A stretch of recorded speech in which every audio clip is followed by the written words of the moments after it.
आज देखिए Joseph Prince के साथ। परमेश्वर के घर में होना अच्छा है। आमीन। कहिए धन्य होना, कहिए आशीषें। उत्पत्ति 12, परमेश्वर ने ये अब्राहम से कहा। उस जमाने में वो अब्रम था, वो अभी इब्राहिम नहीं हुआ था। प्रभु कहते हैं मैं तुझसे एक बड़ी जाति बनाऊंगा। और हम आज जानते हैं कि आज ये जाति है इजराइल। जी हाँ, मैं तुझसे एक बड़ी जाति बनाऊंगा, तुझे आशीष दूंगा और तेरा नाम बड़ा करूंगा और तू आशीष का मूल होगा। जो तुझे आशीर्वाद देंगे उन्हें आशीष दूंगा, जो तुझे कोसेंगे उन्हें शाप दूंगा, और भूमंडल के सारे कुल तेरे द्वारा आशीष पाएंगे, वो सारे के सारे। तो ये सब आशीषों के बारे में है। आशीष ये इब्री शब्द है। ओके, बराक। फिर से दाएं से बाईं ओर पढ़ते हुए, बेत, कहिए बेत, कहिए रेश, कहिए काफ, बराक। तो 3 शब्द जिनसे बनता है शब्द बराक। आमीन। बहुत से लोग, यहां तक कि मसीही भी, हम में से कुछ लोग अभी भी ये मानसिकता रखते हैं, आप नेक काम करते हैं तो आप एक नैतिक मनुष्य हैं, आप लोगों को चोट नहीं पहुंचा रहे हैं, आप एक खामोश जीवन जी रहे हैं, अच्छी जिंदगी। और ये सब आपकी अपनी परिभाषा पर आधारित है। उसके बाद परमेश्वर आपको आशीष देंगे। क्या हमें यही नहीं बताया गया है? ईमानदारी से बताइए, क्या यह आपको नहीं बताया गया है कि आप भले काम करेंगे तो आपको आशीष मिलेगी? निराशा तब आती है जब आपको अचानक पता चलता है कि आपकी नैतिकता की धारणा, आपकी परमेश्वर से अनपेक्षित आशा कि परमेश्वर आपको आशीष देंगे, ये सब धराशायी हो जाती है, सब अव्यवस्थित हो जाती है जब आप इससे उलट का अनुभव करते हैं। फिर आप दूसरे लोगों की ओर देखते हैं जिनको आपके ख्याल से आशीषित होने का हक नहीं है, क्योंकि आप उनकी नैतिकता जो कार्य कर रही है उसके बारे में जानते हैं। शायद आप कुछ और भी जानते होंगे, पर लगता है आप उनके जीवन में आशीषें देख रहे हैं, तो वो सब समझा नहीं सकते हैं। चलिए वापस बाइबल में चलते हैं और परमेश्वर की परिभाषा देखते हैं। परमेश्वर की धारणा कि कैसे आशीष पानी है। क्या मैं इसका उपदेश दे सकता हूं कि परमेश्वर रीति के अनुसार कैसे आशीष देते हैं? क्या ये ठीक रहेगा? तो ये शब्द है बराक, दाएं से बाएं की ओर पढ़ते हुए, बराक। पहले 2 अक्षर हैं बर, जो है पुत्र, और अंतिम अक्षर वहां काफ में है, और वो शब्द है खुला हुआ। कहिए खुला हुआ हाथ। उन्हें इकट्ठे जोड़ें, आपको मिलेगा पुत्र खुले हाथ का। आशीष में हमेशा यीशु सम्मिलित रहते हैं। मुझे अच्छी आमीन मिल सकती है? कहिए बराक। तो उत्पत्ति 12 में परमेश्वर कहते हैं कि मैं तुम्हें आशीष दूंगा और तुम आशीषित बनोगे। और जब परमेश्वर कहते हैं कि मैं तुम्हें आशीष दूंगा और तुम एक आशीष ठहरोगे, ये पहला जिक्र है बाइबल में आशीष का, जहां से शुरुआत से बाइबल शुरू होती है। उत्पत्ति 1 से परमेश्वर कहते हैं कि मैं उन्हें आशीष दूंगा, स्त्री और पुरुष को, और मैं उन्हें महान बनाऊंगा, मैं उन्हें आशीष दूंगा, फूलो फलो और पृथ्वी में भर जाओ। परमेश्वर ने जानवरों को भी आशीष दी। तो ये शब्द आशीष वहां पहले से है, पर यह हमेशा क्रिया के रूप में है। पर जब अब्राहम इस परिदृश्य में आया तो परमेश्वर ने अब्राहम को चुना। तो वो कहते हैं कि मैं तुम्हें आशीष दूंगा और तुम एक आशीष ठहरोगे। तो आशीष आई पहली बार अब्राहम की कहानी में, जब परमेश्वर ने अब्राहम को चुना। तो ये शब्द आशीषित, आशीष से एक क्रिया आशीष बन जाती है, एक संज्ञा। अब बस एक अक्षर जोड़ें। अभी हमारे पास है बराक, अब हमारे पास है बराका, एक हे। आप वहां एक हे लगाएं और आपको मिल जाती है आशीष। जब आपके जीवन में अनुग्रह हो, जब आप ये जानते हैं कि ये परमेश्वर का अनुग्रह है, आप उस पर विश्वास करते हैं। हे, हम सब जानते हैं अनुग्रह है, परमेश्वर का विश्वास है।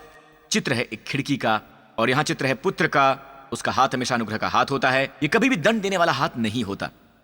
ऑलराइट, अब हम स्वयं अब्राहम के पास चलते हैं। परमेश्वर ने अब्राहम को प्रतिज्ञा दी है। यह उत्पत्ति 12, ये तब हुआ जब वो 75 साल की आयु का था, और फिर भी यह संभव है कि परमेश्वर ने उसे आशीष दी, आशीष देने की प्रतिज्ञा दी है। वो कहते हैं कि आपको आशीष देंगे और आप आशीषित ठहरेंगे, और फिर भी आप स्वयं को बांझ पाते हैं। आशीषित पर बांझ, धर्मी पर हारा हुआ, धर्मी पर निराश, धर्मी पर अवसाद से घिरा। यह संभव हो सकता है कि आपको परमेश्वर की आशीष प्राप्त है। आमीन। आप जानते हैं कि परमेश्वर ने आपको आशीष दी, पर इतना समय लग गया बच्चे को देखने में। यह संभव है कि क्या आप ऐसे स्थान पर हैं जैसे अब्राहम के मामले में, कि ये एक बच्चा था और उसमें विलंब हुआ, धर्मी परंतु विलंब। क्यों? क्या हो रहा है प्रभु, क्या हो रहा है? तो हम इन सब बातों की ओर देख रहे हैं और परमेश्वर हमारी अगुवाई कर रहे हैं, हम जितना भी कर सकें। तो चलिए उत्पत्ति 15 की कहानी पर चलते हैं। इन बातों के पश्चात, इन बातों का मतलब यहां है जो हुआ लूत के साथ, उसका भतीजा अपहरित किया गया शत्रु शदलोमा के द्वारा।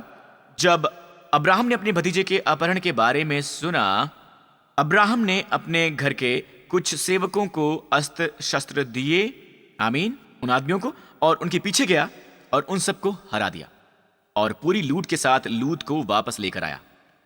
और फिर बेशक आप ये कहानी जानते हैं, उत्पत्ति 15 से पहले उत्पत्ति 14, वो मिला मिल्किसेदेक के साथ, वो सारी बातें। मिल्किसेदेक ने उसे आशीष दिया। फिर अचानक उत्पत्ति 15 में इन बातों के पश्चात यहोवा को यह वचन दर्शन में अब्राहम के पास पहुंचा कि हे अब्राहम, डर मत, तेरी ढाल और तेरा अत्यंत बड़ा फल मैं हूं। वहां डरने का कारण था क्योंकि एकदम अचानक परमेश्वर ने उसे विजय दी। उसे पता है उसे विजय मिली है, पर अब वो डर रहा है किससे? पलटवार से। तो परमेश्वर का वचन उसके पास एक दर्शन के रूप में पहुंचा। मेरा मानना है कि दर्शन एक ढाल थी। इब्री में मैगन, यदि आपकी पत्नी का नाम मैगन है तो फिर वो वहीं से आया है। मैगन एक ढाल है। प्रभु कहते हैं कि मैं तुम्हारी ढाल हूं और तुम्हारा सबसे बड़ा इनाम हूं। जी नहीं, परमेश्वर कोई बीमा नहीं पेश कर रहे थे या बेच रहे थे। वो बस ये कह रहे थे कि मैं हूं तुम्हारी ढाल, मैं तुम्हारी ढाल हूं, मैं हूं तुम्हारा मैगन। आमीन, मैं तुम्हारी ढाल हूं। ये एक दर्शन में प्राप्त हुआ। ये वचन एक दर्शन से आया है। तो ये एक ढाल थी और प्रभु कहते हैं कि मैं तुम्हारा सबसे बड़ा इनाम हूं। और ये शब्द इनाम है सखैर। ये बहुत दिलचस्प शब्द है। और जगह पर यह इस्तेमाल होता है किराए के लिए, किराए पर लेना, किराया, भुगतान, वेतन, तनख्वाह। बाइबल में यह वेतन के लिए इस्तेमाल होता है। यह असल में तनख्वाह के लिए शब्द है। प्रभु कहते हैं कि मैं न केवल आपका सुरक्षादाता हूं बल्कि मैं आपका आपूर्तिकर्ता भी हूं। मैं हूं आपका पे मास्टर। अगर आप सोच रहे हैं कि आपने अच्छी नौकरी खो दी है, मैं बता दूं कि यह परमेश्वर आपकी तनख्वाह ही नहीं है, वो आपकी बहुतायत वाली महान तनख्वाह है। वो आपूर्ति करेंगे, ना सिर्फ आपूर्ति करेंगे बल्कि आपकी सुरक्षा भी करेंगे। मुझे अच्छी आमीन मिल सकती है? हालेलुया। और अब्राहम ने कहा, प्रभु यहोवा आप मुझे क्या देंगे? ये कहते हुए कि मैं निसंतान हूं और मेरे घर का सेवक है ये एलिएजर जो दमिश्क का है। तो उसका एक सेवक था एलिएजर जो दमिश्क का निवासी था, जो कहता है मैं बिना वारिस के मर गया तो ये आदमी विरासत में सब कुछ पाएगा। फिर प्रभु ने उससे कहा, नहीं चाहिए। अब्राहम ने कहा, तूने मुझे वंश नहीं दिया है और क्या देखता हूं कि मेरे घर में उत्पन्न हुआ एक जन मेरा वारिस होगा। यहोवा का वचन उसके पास पहुंचा कि ये तेरा वारिस न होगा, ये तेरा वारिस न होगा, तेरा जो निज पुत्र होगा वही तेरा वारिस होगा। आमीन। ये पुरानी किंग जेम्स से है, मुझे ये बहुत ही पसंद है इसलिए मैंने इसे लिया और मेरे ख्याल से ये बहुत ही सही है। तेरा वारिस। तो प्रभु कहते हैं तेरा निज पुत्र ही तेरा असली वारिस होगा। नहीं चाहिए। उसने उसे बाहर ले आकर कहा कि आकाश की ओर दृष्टि कर, तारे गण को गिन। जाहिर है वो तंबू के अंदर था शिकायत करते हुए। तो उसे बाहर ले आया और उन्होंने कहा कि ऊपर दृष्टि करके तारों को गिन और जरा मुझे बता क्या तू उन्हें गिन सकता है। फिर उसने कहा कि तेरा वंश ऐसा ही होगा। मेरा मानना है कि एक वजह है, वो सितारों की ओर देखने लगता है प्रभु के निर्देशों का पालन करते हुए। देखें, आप तारे देख सकते हैं पर आप उन्हें गिन नहीं सकते हैं। तो प्रभु कहते हैं कि तेरा वंश भी ऐसा ही होगा। तो आखिर में प्रभु उससे कहते हैं कि तेरा वंश भी ऐसा ही होगा। आप जानते हैं अब्राहम ने क्या प्रतिक्रिया दी जब प्रभु ने ऐसा कहा? अब्राहम ने कहा आमीन। मुझे कैसे पता उसने ऐसा कहा? क्योंकि यहां लिखा है उसने यहोवा पर विश्वास किया। और ये पहली बार है यह शब्द विश्वास बाइबल में आता है, पहली बार। और इब्री में यह शब्द विश्वास है आमीन। जी हां। और इसलिए हम कहते हैं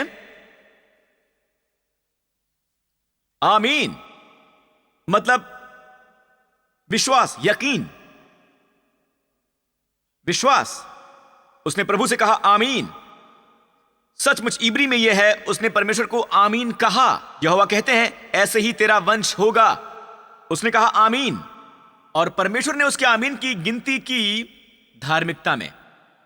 और तब से परमेश्वर ने उसे एक धर्मी मनुष्य की तरह ही जाना। जब वो प्रार्थना करता है प्रभु उसकी प्रार्थना सुनते हैं। जब वो असफल भी होता है प्रभु फिर भी उसे एक धर्मी मनुष्य मानते हैं। और इस एक वचन में वहां 3 बार पहला जिक्र है, आमीन का, धार्मिकता और गिना जाना। सभी पहली बार आता है। यह बहुत ही महत्वपूर्ण शास्त्रांश है जो बताता है अब्राहम ने किसका विश्वास किया। अब मैं कुछ बताता हूं। सितारे परमेश्वर द्वारा बनाए गए थे ये कहानी सुनाने के लिए, इससे पहले कि लिखित रूप आया। लिखित रूप आया मूसा के लिए चमड़े पर लिखा हुआ। 1419 ईसा पूर्व में आया चमड़े पर लिखा। तो उससे पहले 2500 वर्ष से भी ज्यादा पहले आदम तक पीछे जाते हुए वो सुसमाचार की कहानी कैसे जान पाए। मेरा मानना है कि यह भाग यहां है। एक दिन जब मैं पढ़ रहा था मैंने सुना कि परमेश्वर की आवाज मुझसे कह रही है, इस शब्द की ओर देखो, सितारों की ओर देखो यदि तुम उन्हें गिन सको। सितारों की ओर देखो यदि तुम उन्हें गिन सको। और मैं इब्री में देखता हूं तो यह शब्द सितारों को देखो न केवल बस गिनना है पर दोबारा गिनना है, वर्णन करना है, कहानी सुनाना है। ये इब्री शब्द है सफर। सफर से आपको पुस्तक मिलती है सफिर। इब्री में यह किताब है सफेर। सफर का मतलब है लिखना, कहानी सुनाना। यही शब्द है गिनने के लिए भी।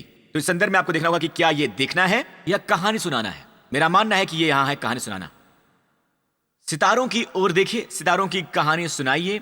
अगर तुम उन्हें दोबारा गिन सको, उन्हें गिनना है सफर। देखिए अगर आप कहानी सुनाने के काबिल हैं। मेरे ख्याल से यह गिनना नहीं था, यह शब्द था कहानी सुनाओ। अब इसे साबित करने के लिए एक वचन है जो इसे साबित करता है कि परमेश्वर ने अब्राहम को सुसमाचार सुनाया। यह मिलता है गलातियों 3 में। नीचे आ जाइए, वचन 8। और शास्त्र वचन, पुराना नियम, जाहिर सी बात है, और पवित्र शास्त्र ने पहले से ही जानकर कि परमेश्वर अन्य जातियों को विश्वास से धर्मी ठहराएगा, पहले ही से इब्राहिम को यह सुसमाचार सुना दिया। कौन सा सुसमाचार? कि तुझ में सब जातियां आशीष पाएंगी। परमेश्वर ने विश्वास द्वारा धार्मिकता का सुसमाचार सुनाया। परमेश्वर ने अब्राहम से कहा कि तुम में, यीशु में, वंश का हवाला देते हुए, अगर आप नीचे देखें वंश और वंशज को, नीचे आइए इस वचन पर। प्रतिज्ञाएं इब्राहिम को और उसके वंश को दी गई। वो ये नहीं कहता है कि वंशों को, जैसे बहुतों के विषय में कहा है, पर जैसे एक के विषय में कि तेरे वंश को, और वो मसीह है। ठीक है, आप मुझे समझ पा रहे हैं? अब आशीषित कैसे होना है, यह बहुत ही सरल है। मैं ये आपके लिए छोड़ देता हूं। वापस चलते हैं जहां से ये शुरू हुआ, वचन 5 पर। जो तुम्हें आत्मा दान करता है और तुम में सामर्थ्य के काम करता है, वो क्या व्यवस्था के कर्मों से, इससे कि आप 10 आज्ञाओं का पालन करें, या विश्वास के सुसमाचार से ऐसा करता है? ये कौन सा है? सुसमाचार को सुनना। इब्राहिम ने तो परमेश्वर पर विश्वास किया और ये उसके लिए धार्मिकता गिनी गई। जी हां, धार्मिकता। अब्राहम ने परमेश्वर पर विश्वास किया, यह गिना गया। यह उत्पत्ति 15 से। तो ये जान लो कि जो विश्वास करने वाले हैं वो ही इब्राहिम की संतान हैं। फिर हम आते हैं वचन 8 पर। हमने अभी भी पढ़ा है, और पवित्र शास्त्र ने पहले ही से जानकर कि परमेश्वर अन्य जातियों को विश्वास से धर्मी ठहराएगा। गैर यहूदी, आप और मैं, विश्वास द्वारा, हम सब विश्वास द्वारा धर्मी ठहराए गए। और इसीलिए परमेश्वर ने अब्राहम को यह सुसमाचार सुनाया कि तुझ में ही सभी जातियां आशीष पाएंगी। आशीषित कैसे होना है ये देखिए, वचन 9। तो जो विश्वास करने वाले हैं वो विश्वासी इब्राहिम के साथ आशीष पाते हैं। वापस आइए, वचन 8 को देखते हैं। वचन 8 का विषय क्या है? कि परमेश्वर विश्वास द्वारा धर्मी ठहराएंगे। परमेश्वर विश्वास द्वारा धर्मी ठहराएंगे। तो विषय है विश्वास द्वारा धर्मी ठहराया जाना, आपके कर्मों द्वारा नहीं। जी हां, कर्मों द्वारा नहीं। धर्मी ठहराया जाता है विश्वास द्वारा, आपके कर्मों द्वारा नहीं। ठीक है, जल्दी से देखते हैं रोमियो 4। तो अब हम क्या कहें कि हमारे शारीरिक पिता अब्राहिम को क्या हुआ था? क्योंकि यदि अब्राहिम कर्मों से धर्मी ठहराया जाता तो उसे घमंड करने की जगह होती, पर परमेश्वर के निकट नहीं। पवित्र शास्त्र आखिर क्या कहता है? इब्राहिम ने परमेश्वर पर विश्वास किया और ये उसके लिए धार्मिकता गिना गया। ये विश्वास क्या है? नीचे आइए। काम करने वाले की मजदूरी देना दान नहीं है, परंतु हक समझा जाता है। यदि आप इसके लिए काम करते हैं तो परमेश्वर आपको जो कुछ भी देते हैं वो आपको अनुग्रह के आधार पर बिल्कुल नहीं देते हैं। अगर आपने कुछ किया है तो आपको अनुग्रह के आधार पर नहीं मिलेगा। बिना कमाए, बिना योग्यता के उन्हें आपको देना होगा कर्ज के आधार पर। तो वो किसी के आगे कर्जदार नहीं होना चाहते। तो जो कार्य करता है उसका वेतन अनुग्रह के रूप में नहीं गिना जाता है, एक कर्ज के रूप में गिना जाता है। पर वो जो काम नहीं करता वरन भक्तिहीन के धर्मी ठहराने वाले पर विश्वास करता है, उसका विश्वास उसके लिए धार्मिकता गिना जाता है। इसका मतलब कोई प्रोफेशन रखना नहीं है, ठीक है? उम्मीद है आप समझ रहे होंगे। पर वो जो काम नहीं करता, क्या मतलब है इसका? काम करो परमेश्वर के अनुग्रह को पाने के लिए, परमेश्वर के साथ धर्मी ठहराए जाने के लिए। पर जो काम नहीं करता पर अब्राहम की तरह विश्वास करता है, वरन भक्तिहीन के धर्मी ठहराए जाने वाले पर विश्वास करता है, उसका विश्वास उसके लिए धार्मिकता गिना जाता है। तो उसका विश्वास उसके लिए धार्मिकता गिना जाता है। तो कैसे एक 3 गुना पवित्र परमेश्वर भक्तिहीनों को धर्मी ठहराता है? परमेश्वर कहते हैं कि मैं किसी भी तरह के लोगों के अपराध को क्षमा नहीं करूंगा। परमेश्वर की नजरों में हबक्कूक कहता है कि परमेश्वर की आंखें पवित्र आंखें हैं जो बुराई नहीं देख सकती। कैसे उस मनुष्य के पापों को नजरअंदाज कर सकता है? और फिर भक्तिहीनों को वो धर्मी ठहराता है। और प्रभु कहते हैं कि यदि तुम विश्वास करते हो कि मैं भक्तिहीनों को धर्मी ठहराता हूं, तुम्हें धर्मी ठहराऊंगा। आमीन। तुम्हारा विश्वास धार्मिकता में गिना जाता है। अब इसका मतलब यह है कि तब से मैं तुम्हें एक धर्मी गिनूंगा। परमेश्वर ऐसा कैसे कर सकते हैं? केवल एक ही आधार पर, यीशु मसीह के क्रूस के आधार पर। क्योंकि उस क्रूस पर उनका पुत्र मरा हमारे जगह पर। क्रूस पर यीशु ने आपके पाप उठा लिए। उस क्रूस पर यीशु को आपकी जगह दंडित किया गया। तो परमेश्वर का दंड यीशु पर आया और क्रूस पर यीशु ने अपनी धार्मिकता हमें दे दी। ये एक दिव्य अदला बदली थी। उन्होंने हमारे पाप ले लिए और हम परमेश्वर के आगे उनकी धार्मिकता लेते हैं। ठीक है, तो दोस्तों, हालेलुया, एक शुभ समाचार है कि कैसे धन्य हो वो जो विश्वास करने वाले हैं। फिर से वापस चलते हैं गलातियों पर। वो जो विश्वास करने वाले हैं, कैसा विश्वास? वो विश्वासी इब्राहिम के साथ आशीष पाते हैं। जितने लोग व्यवस्था के कामों पर भरोसा करते हैं वो सब के सब श्राप के अधीन हैं। तो जो विश्वास करने वाले हैं आशीषित हैं, वो जो कार्य करने वाले हैं वो भी। और वो कहते हैं कि जो व्यवस्था तोड़ते हैं वो भी। पर वो जो कार्य करने वालों में से हैं, जिस क्षण आप ये आधार लेते हैं, खैर मेरा ये मानना है कि हमें आज्ञा माननी पड़ेगी। मेरा मतलब पूरी कोशिश करनी होगी कि आज्ञा के विरुद्ध न जाएं। अब नैतिकता महत्वपूर्ण है, और जब आप विश्वास में जीते हैं और मानते हैं कि आप परमेश्वर की धार्मिकता है मसीह में, तो नैतिकता एक फल है। पर यहां पर आप श्राप में आ जाएंगे, क्योंकि जिस पल आप ये पक्ष लेते हैं, प्रभु कहते हैं तुम्हें सभी व्यवस्था पालनी होगी। अपनी पूरी कोशिश करना जैसा कुछ भी नहीं है, क्योंकि लिखा है कि जो कोई व्यवस्था की पुस्तक में लिखी बातों पर स्थिर नहीं रहता वो श्रापित हैं। वो सब हैं जो उसका पालन नहीं करते हैं जो व्यवस्था की पुस्तक में लिखी हुई है। आप चुनिए, आप व्यवस्था के अधीन रहना चाहते हैं या अनुग्रह के। आमीन। अब्राहम अनुग्रह के अधीन है, इसलिए हम स्वीकार करते हैं कि मैं परमेश्वर की धार्मिकता हूं मसीह में। मैंने बताया था एक आदमी के बारे में जो पोर्नोग्राफी देख रहा था। हमेशा अपनी कार में इसी तरह से वो अपनी पत्नी से छुप सकता है, और वो सब बेशक बाद में पत्नी इसके बारे में पता लगा लेती है, पर वो अब भी पोर्नोग्राफी देख रहा था। और वो सब उसे विजय कैसे प्राप्त हुई? स्वीकार करके, मैं परमेश्वर की धार्मिकता हूं मसीह में। सच्चा छुटकारा जब आप ये मान लेते हैं कि मैं मसीह में परमेश्वर की धार्मिकता हूं। मान लीजिए कि आप संकट में हैं, चाहे कोई रोग हो जो आप पर हमला कर रहा हो। अब हमारे शत्रु शारीरिक नहीं होते हैं। चाहे कोई रोग है जो आप पर हमला कर रहा है, या फिर रोग, या फिर कोई अभाव है, आर्थिक तरह का कोई अभाव, चाहे कर्ज हो। मेरा मतलब आपकी इच्छाएं आपके पीछे पड़ी हैं, आपके कर्जदार आपके पीछे पड़े हुए हैं और आप पर हमला हो रहा है। उन दिनों दाऊद के लिए यही असली शत्रु था।